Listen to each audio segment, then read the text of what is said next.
Good morning, everyone. Rebecca Vigus, the writer whisperer, here from partly cloudy South Central Kentucky. Still thinking it's a bit nippy out. I still see snow, although I know it's supposed to rain tomorrow and be 45. It is currently 28 degrees, although it will get to 45 at some point today. I have gone to Joel Saltzman again. This is his 12th chapter, and it's Muzak to My Ears. So listen to David's story, and then we'll talk about your writing prompt. My neighbor David had written an essay for his English class and wanted to know if I would read it. Actually, he thought why college football stadiums should be abolished was pretty good just the way it was. But his girlfriend thought he could do better and encouraged him to get a professional opinion. He began. College football stadiums are a waste of valuable land. Stadiums are built for one reason to hold football games and the spectators of them. I'm going to use the Rose Bowl located in Pasadena as my example. The UCLA football team plays their home games in Pasadena at the Rose Bowl. The college football season lasts about 5 months. For the remaining 7 months, the stadium is empty. The only exception is a rugby tournament held at the Rose Bowl every year.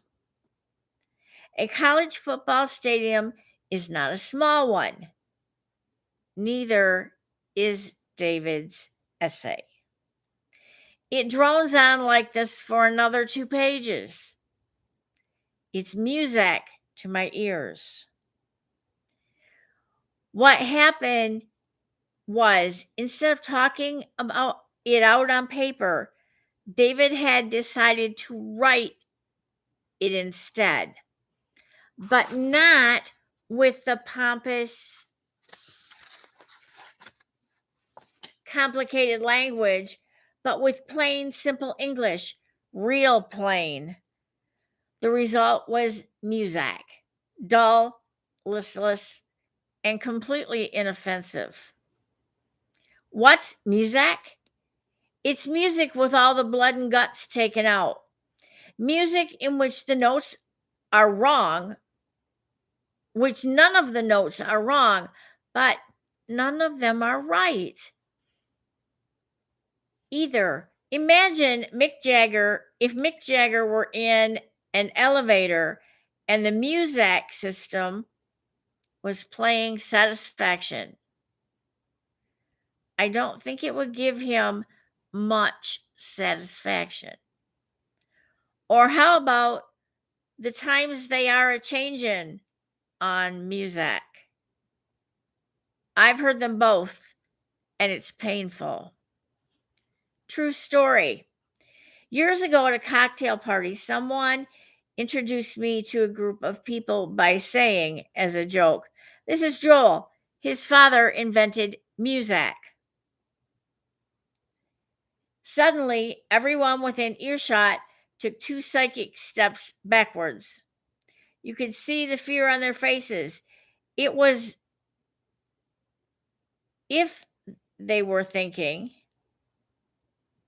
here's the guy whose father sucked the life force out of music.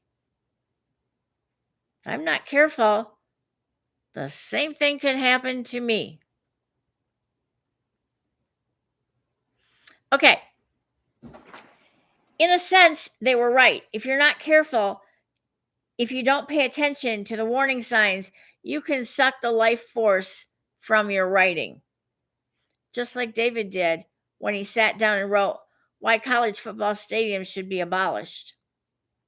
Like any piece of music, there was nothing wrong with his essay, but there was nothing right about it either. Yet, the real tragedy, and this is going to come as a surprise to you, is that David is a bright, funny, semi interesting guy. Well, then what happened? That's what I wanted to know. So I took out a tape recorder and I asked him some questions.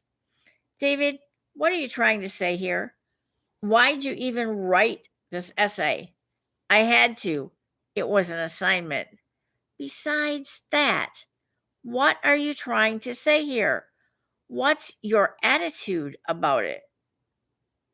My attitude? My attitude is it's a waste of land, a waste of money. Here you've got this huge football stadium, huge, and you know how often they use it? 6 times a year. 5 football games and a rugby tournament. The rest of the year it just sits there. What about the flea market? Okay, once a month they have a flea market. So now what does it work out to? 18, maybe 20 days a year? You know what they could do with that land, what they could use that land for? They could use it for low income housing. Put in a park there. I mean, we're talking about 600,000 square feet of very valuable land. But then when it's only used for like 20 days a year, I mean, they ought to just put a big parking ticket on it and haul it away one night. It's like this huge dinosaur. I don't know. Maybe just tear the place down, let the wildlife that's still around there at least have some room to enjoy the place. Let's say they can't tear it down. Then what? Then they should at least put their heads together and see if they can't find some way of making it so it does something. So it's more, more productive, worthwhile. I don't know. Get a bunch of people from the neighborhood together, see what their needs are, make it do something for everyone instead of just sitting there like a 350 days a year or whatever. That's it. That's what you were trying to say here. Well, you read the essay, didn't you get it? Not till now, I didn't. Do you hear the music and the rhythm of his language? Is there 5, 10, maybe 15% worth saving here? Which do you prefer? David's music, his writing an essay, or his off the cuff remarks, his talking to me about something he actually seems to care about? When most people talk, it sounds almost musical, with rhythm, rhyme, highs and lows, and a whole range of sounds and textures that keep it interesting. Yet, when we write, a lot of us lose the music. Think about that.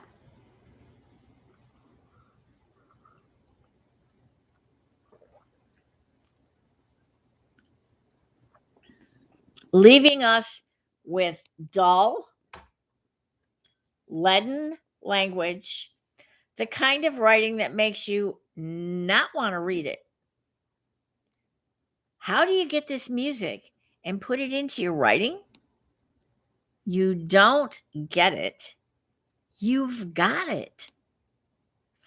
You've got it when you talk, don't you? The only trick is not to lose it when you write. Otherwise, your words just lay there like a 3-day-old bologna sandwich because for some reason you took all the excitement from your life and put it on a shelf somewhere while you got down to the so called serious and painstaking task of writing.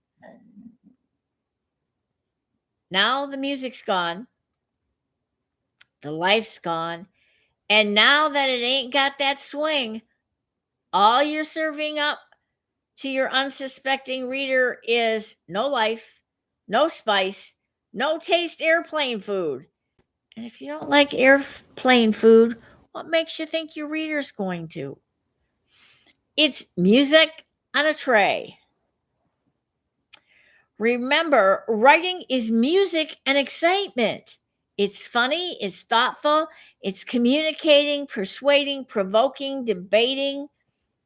Writing was never intended to be, never can be anything like Muzak. But it becomes Muzak the moment you start to think, oh, this is writing. You better get serious here, real serious and boring too. That'll get you going all the way to Snoozeville. As for that music essay of his, maybe David should take his own advice. Just put a big parking ticket on it and haul it away one night. You have to have room to breathe, to screw around and have some fun.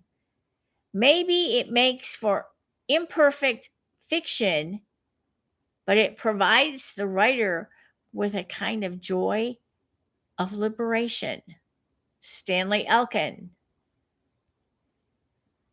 It don't mean a thing if you ain't got that swing. Duke Ellington. Muzak. Capital Muzak. Muzak. That's what we're talking about. As opposed to music, the stuff you listen to relax, to dance, to have background noise, whatever you listen to music for, it has a rhythm, it has rhyme, it has life, it has excitement, it has something that makes you turn it on. You've all heard elevator music. That's Muzak. They take a piece of music and they take all the life out of it. You don't get the words, you just get the tune, but you get it in a calming, non offensive way. If you all know Mick Jagger's Satisfaction, a song that came out in the 60s and seems to continue for all generations, there's life to that music. There's life to what Mick Jagger created. It's uplifting. It's sad that you can't get any satisfaction.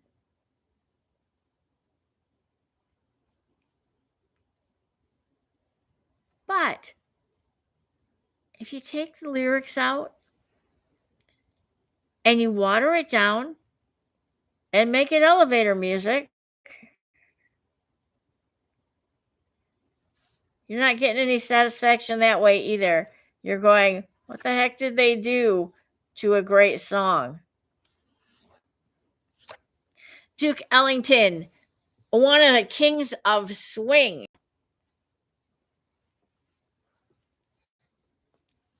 His jazz piece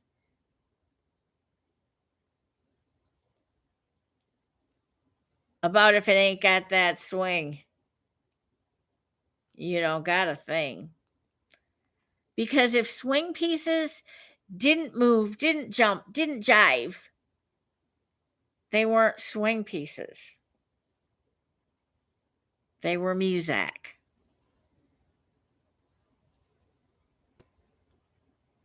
And if you have never heard Duke Ellington, please do.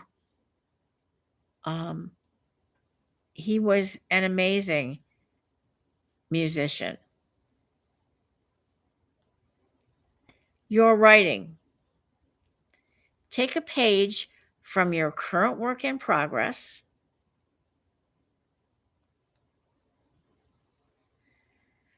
Read it aloud. Are you bored with the page? Because your readers will be too. You haven't been talking on the paper, you've been writing. Your writing, when you talk on paper,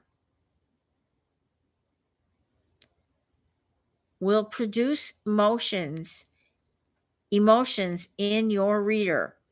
Laughter, tears, fears, some anger, some kind of emotion.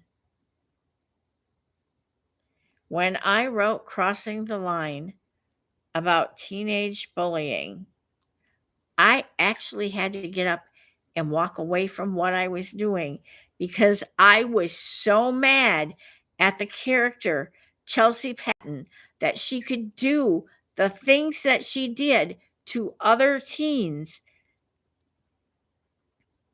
I wanted her in jail and the key thrown away. I didn't want her to hurt anyone else ever.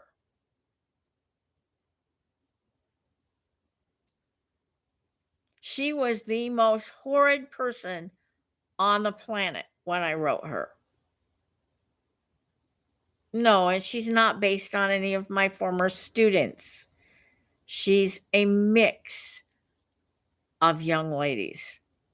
Not any one student can point to her and say, she's talking about me. Because it won't happen. I'm not necessarily talking about anyone that I know.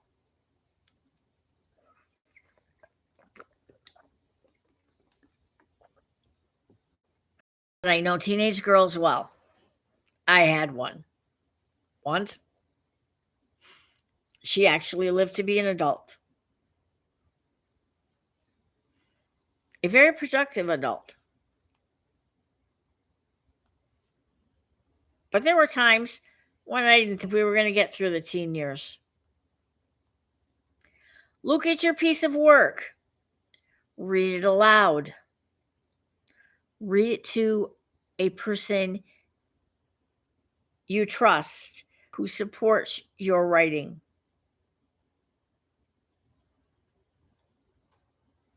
Watch their facial expressions. Tell them to be brutally honest. Tell them to ask you questions.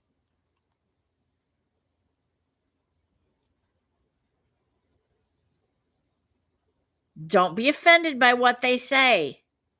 Listen to what they say. If they have questions, every reader you have is going to have questions, probably the same ones. Get those questions answered. Don't leave it out there hanging.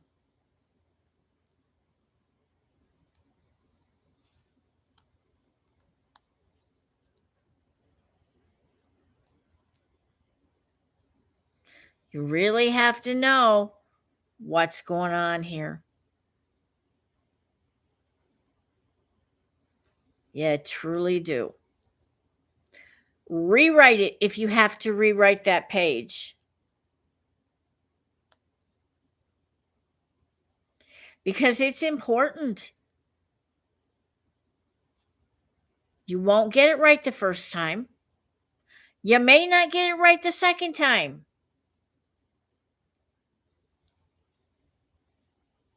I know people who have had up to 15 different edits.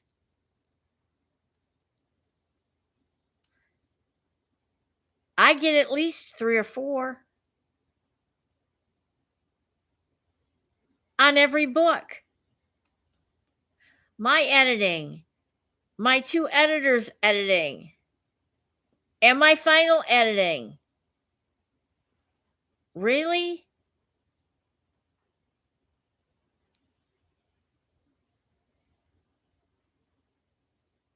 That's something. Get busy. Happy writing.